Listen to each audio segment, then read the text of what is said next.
Sólidos. En los sólidos, las moléculas se mantienen agrupadas mediante fuerzas relativamente intensas, de modo que un sólido adopta una forma y un tamaño definidos.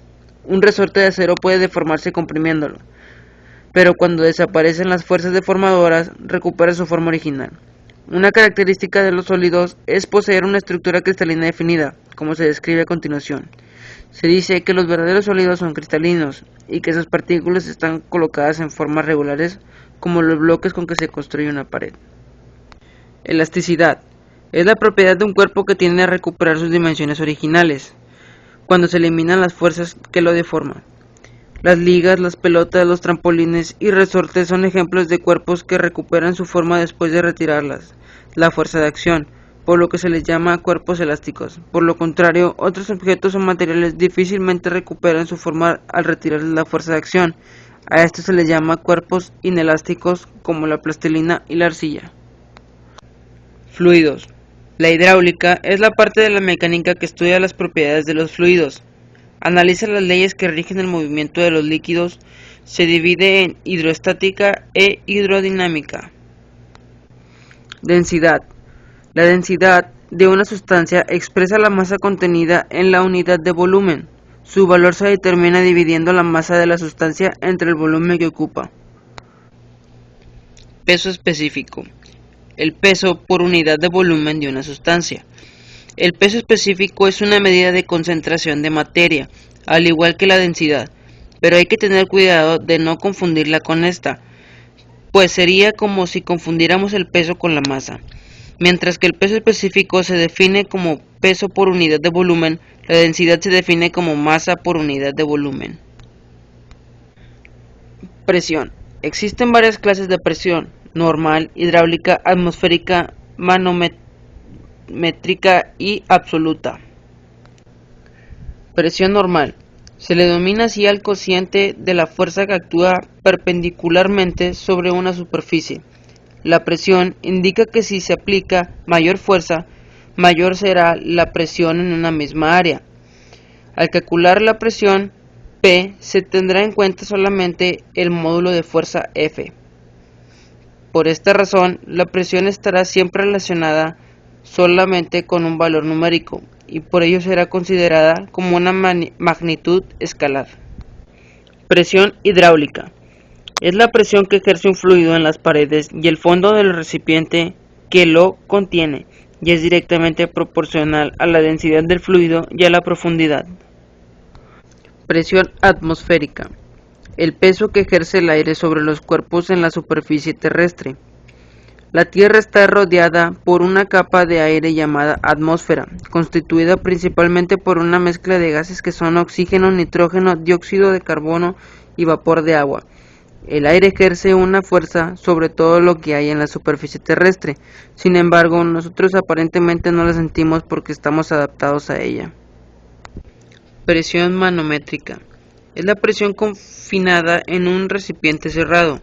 En el caso de una sustancia que se encuentra en un recipiente cerrado y calentada, como una olla de presión, una caldera o las llantas de un automóvil cuando va por carretera, la presión es causada por el calentamiento. Presión absoluta, también llamada presión total, es la suma de la presión debida al fluido y la presión atmosférica. Principio de Pascal. Si un líquido es afectado por una presión externa, la presión se transmitirá a través de todo volumen de líquido. Si se ejerce una presión sobre un líquido encerrado en un recipiente, esta presión se transmitirá en todas direcciones. Principio de Arquímedes.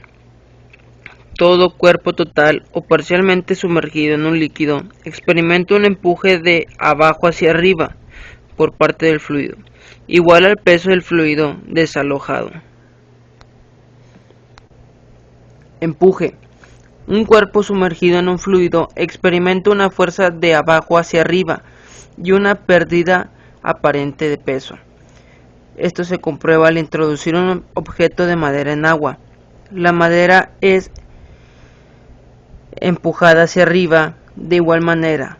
Cuando nos metemos a una alberca sentimos como que nuestro peso disminuye. En un cuerpo totalmente sumergido en un líquido, Todos los puntos de su superficie reciben del agua una presión que es mayor a más profundidad. Hidrodinámica. ¿Por qué vuelan los aviones? Hidrodinámica. Estudia la energía y las presiones de los fluidos en movimiento.